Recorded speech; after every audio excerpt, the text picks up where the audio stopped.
കഴിഞ്ഞ ട്രേഡിംഗ് സെഷനിൽ American market decent performance കാഴ്ചവെക്കുകയും ഗ്ലോബൽ മാർക്കറ്റ് ഏറെക്കുറെ സ്റ്റേബിൾ ആവുകയും ചെയ്ത സാഹചര്യത്തിൽ ഇന്ന് ഇൻഡെക്സിൽ ഗ്യാപ്പ് അപ്പ് ഓപ്പണിംഗ് നമ്മൾ പ്രതീക്ഷിക്കാം. 22,600 എന്ന റെസിസ്റ്റൻസ് സോണിന് അടുത്തായിട്ടുള്ള ഗ്യാപ്പ് അപ്പ് ഓപ്പണിംഗ് വേണം പ്രതീക്ഷിക്കാൻ. റെസിസ്റ്റൻസ് സോണിന് അടുത്തായതുകൊണ്ട് മാർക്കറ്റ് വോളറ്റൈലാകാനും റേഞ്ച് ബൗണ്ട് മൂവ്മെൻറ്റ് നടത്താനും സാധ്യതയുണ്ട്. ഇനി ഇന്നത്തെ ട്രേഡിംഗ് സെഷനിൽ ശ്രദ്ധിക്കേണ്ട ചില പ്രധാനപ്പെട്ട സ്റ്റോക്കുകളെയും ആ സ്റ്റോക്കുകളുമായി ബന്ധപ്പെട്ട അപ്ഡേറ്റിലേക്കും കിടക്കാം. ഒന്നാമത്തേത് അദാനി വിൽമാർ. അദാനി വിൽമാറിൻ്റെ ക്വാർട്ടർലി ബിസിനസ് അപ്ഡേറ്റ് കഴിഞ്ഞ ദിവസം പുറത്തു വന്നിരുന്നു. Company edible oil and food ബിസിനസ്സിൽ ഡബിൾ ഡിജിറ്റ് ഗ്രോത്ത് അച്ചീവ് ചെയ്തു. റിറ്റെയിൽ പാർട്ടിസിപ്പേഷൻ ഉയർന്നതിൻ്റെ പശ്ചാത്തലത്തിലാണ് ഡബിൾ ഡിജിറ്റ് ഗ്രോത്ത് അച്ചീവ് ചെയ്തിരിക്കുന്നത്. കൂടാതെ സെയിൽസ് വോളിയം അതിൻ്റെ ഹയസ്റ്റ് ലെവലിലേക്ക് എത്തുകയും ചെയ്തു. രണ്ടാമത്തേത് IT സെഗ്മെൻറ്റിലെ വിപ്രോ എന്ന സ്റ്റോക്കാണ്. വിപ്രോയുടെ ചീഫ് എക്സിക്യൂട്ടീവ് ഓഫീസറും മാനേജിംഗ് ഡയറക്ടറുമായ തിയറി ഡെലോപ്പറേറ്റ് കമ്പനിയിൽ നിന്നും വിത്ത് ഇമീഡിയറ്റ് എഫക്റ്റ് റിസൈൻ ചെയ്തിട്ടുണ്ട്. കമ്പനിയിലെ തന്നെ ശ്രീനിവാസ് പാലിയ എന്ന വ്യക്തിയാണ് ഇപ്പോൾ CEOയും MDയുമായി സ്ഥാനമേറ്റിരിക്കുന്നത്. തിയറി ഡെലോപ്പറേറ്റിൻ്റെ സമയത്ത് വിപ്രോ എന്ന കമ്പനി അത്ര മികച്ച പെർഫോമൻസ് കാഴ്ചവെക്കാത്തതുകൊണ്ട് ഇത് സ്റ്റോക്കിലൊരു പോസിറ്റീവ് മൂവ്മെൻറ്റ് ക്രിയേറ്റ് ചെയ്യും എന്നാണ് പല അനലിസ്റ്റുകളും പറയുന്നത്. ടാറ്റ സ്റ്റീലിൻ്റെ ക്വാർട്ടർലി ബിസിനസ് അപ്ഡേറ്റ് പുറത്തു വന്നിട്ടുണ്ട്. ടാറ്റ സ്റ്റീലിൻ്റെ crude steel production 4.5% year on ഇയറിൽ വർദ്ധിച്ച് 5.38 മില്യൺ മെട്രിക് ടണ്ണും ഡെലിവറി 5% വർദ്ധിച്ച് 5.41 മില്യൺ മെട്രിക് ടണ്ണുമായി മാറിയിട്ടുണ്ട്. ഇതുകൂടാതെ 2024 ഫിനാൻഷ്യൽ ഇയറിൽ ടാറ്റ സ്റ്റീൽ എന്ന കമ്പനിയുടെ annual crude steel production 20.8 million metric ടണ്ണായി മാറി. ഇത് കഴിഞ്ഞ വർഷത്തേക്കാൾ 4% കൂടുതലും കമ്പനിയുടെ ഹയസ്റ്റ് എവർ പ്രൊഡക്ഷൻ റെക്കോർഡുമാണ്. മറ്റൊരു stock Cochin shipyard. Cochin shipyard എന്ന കമ്പനി US നേവിയുമായി ചേർന്ന് മാസ്റ്റർ ഷിപ്പ്യാർഡ് റിപ്പയർ എഗ്രിമെൻറ്റിൽ ഒപ്പുവെച്ചിട്ടുണ്ട്. ഈ ന്യൂസിന് മുകളിലുള്ള മാർക്കറ്റ് റിയാക്ഷൻ കൊച്ചിൻ ഷിപ്പ്യാർഡിൽ നിന്നും പ്രതീക്ഷിക്കാം. ടൈറ്റാൻ എന്ന കമ്പനിയുടെ ക്വാർട്ടർലി ബിസിനസ് അപ്ഡേറ്റും കഴിഞ്ഞ ദിവസം പുറത്തു വന്നിരുന്നു. ക്വാർട്ടർലി ബിസിനസ് അപ്ഡേറ്റിൽ 17% റവന്യൂ ഗ്രോത്താണ് ടൈറ്റാൻ അച്ചീവ് ചെയ്തിരിക്കുന്നത്.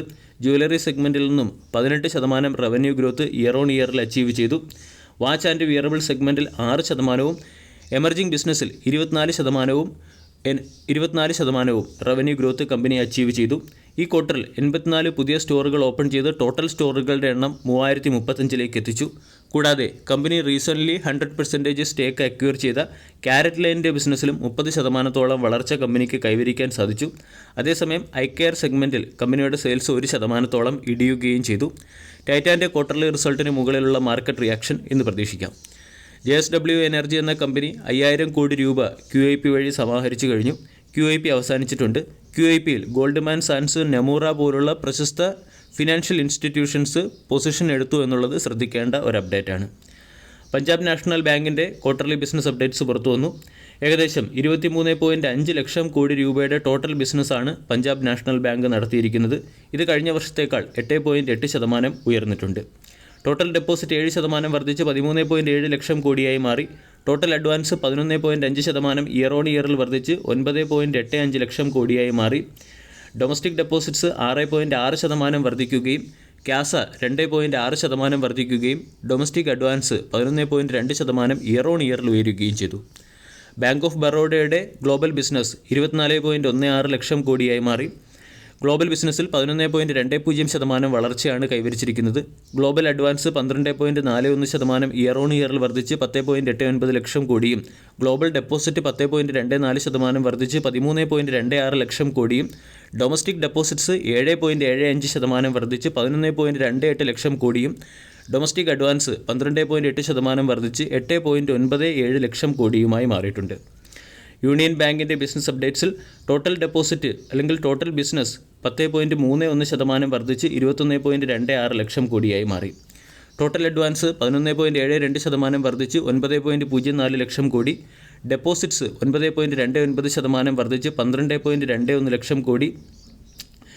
ഡൊമസ്റ്റിക് അഡ്വാൻസ് 13.82% വർദ്ധിച്ച് 4.94 ലക്ഷം കോടിയായി മാറിയിട്ടുണ്ട്. ബാങ്ക് ഓഫ് ബറോഡയുടെ ഗ്ലോബൽ ബിസിനസ് ഇയർ ഓൺ ഇയറിൽ 11.6% വർദ്ധിച്ച് 13.23 ലക്ഷം കോടിയായി മാറി. ഗ്ലോബൽ ഡെപ്പോസിറ്റ് 10.2% വർദ്ധിച്ച് 7.38 ലക്ഷം കോടിയും ഗ്ലോബൽ അഡ്വാൻസ് 13.56% വർദ്ധിച്ച് 5.86 ലക്ഷം കോടിയുമായി മാറിയിട്ടുണ്ട്. അതായത് PSU സെക്ടറിലെ ഈ 4 ബാങ്കുകളെയും ഇന്നത്തെ ട്രേഡിംഗ് സെഷനിൽ ശ്രദ്ധിക്കാവുന്നതാണ്. ഡീസൻറ്റ് ബിസിനസ്സാണ് കാഴ്ചവെച്ചിരിക്കുന്നത്. അതുകൊണ്ട് ചിലപ്പോൾ പോസിറ്റീവ് മാർക്കറ്റ് റിയാക്ഷൻ വരാനുള്ള സാധ്യതയുണ്ട്.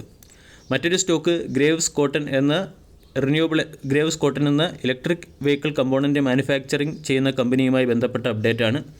ഇലക്ട്രിക് വെഹിക്കിൾ കമ്പോണൻ്റ് മാനുഫാക്ചറിംഗുമായി ബന്ധപ്പെട്ട ടെക്നോളജി ട്രാൻസ്ഫർ, സപ്ലൈ എഗ്രിമെൻറ്റ് എന്നിവയ്ക്ക് വേണ്ടി സയോ മാനുഫാക്ചറിംഗ് എന്ന കമ്പനിയുമായി ചേർന്ന് ഗ്രേവ്സ് കോട്ടൺ എന്ന കമ്പനി ഒരു സ്ട്രാറ്റജിക് പാർട്ണർഷിപ്പിൽ ഒപ്പുവെച്ചിട്ടുണ്ട്.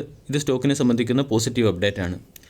റൈറ്റ്സ് എന്ന company Indian Institute of Technology മദ്രാസുമായി ചേർന്ന് മെമ്മറാൻഡം ഓഫ് അണ്ടർസ്റ്റാൻഡിങ്ങിൽ ഒപ്പുവെച്ചു. ഇവിടെ ഗ്രീൻ എനർജി പ്രോജക്റ്റിൽ പ്രത്യേകിച്ചും green hydrogen transport, green ammonia storage എന്നിവയുമായി ബന്ധപ്പെട്ട ടെക്നോളജി ഡെവലപ്പ് ചെയ്യുന്നതിന് വേണ്ടിയാണ് റൈറ്റ്സ് എന്ന company Indian Institute of Technology മദ്രാസുമായി ചേർന്ന് മെമ്മറാൻഡം ഓഫ് അണ്ടർസ്റ്റാൻഡിങ്ങിൽ ഒപ്പുവെച്ചിരിക്കുന്നത്. ഇതിൻ്റെ പശ്ചാത്തലത്തിൽ റൈറ്റ്സ് എന്ന സ്റ്റോക്കിനെയും ഇന്നത്തെ ദിവസം ശ്രദ്ധിക്കാവുന്നതാണ്.